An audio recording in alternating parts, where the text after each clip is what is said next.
Question number fifth में आपसे पूछा है अगर f of x is equal to mod x plus mod of x minus one है तो which of the following is correct.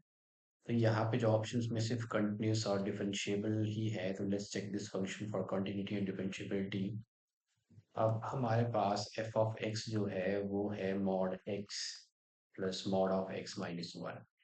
अब हमें पता है कि वी मॉड जो है modulus function is a continuous function.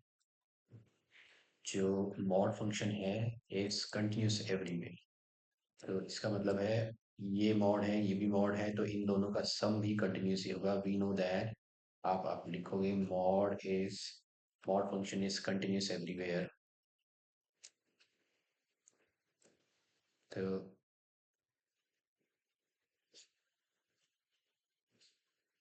Mod function is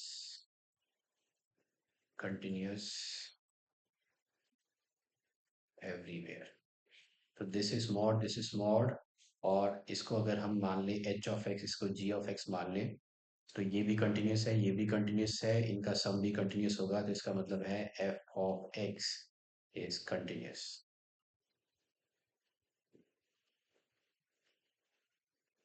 तो एफ ऑफ एक्स तो कंटिन्यूस है। ओके।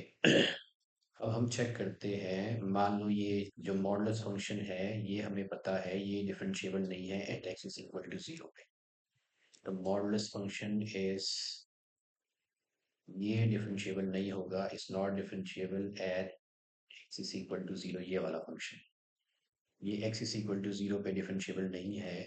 और जो दूसरा फंक्शन है x minus one is not differentiable at x is equal to one. ये x is equal to one पे differentiable नहीं है। It's not differentiable at x is equal to one.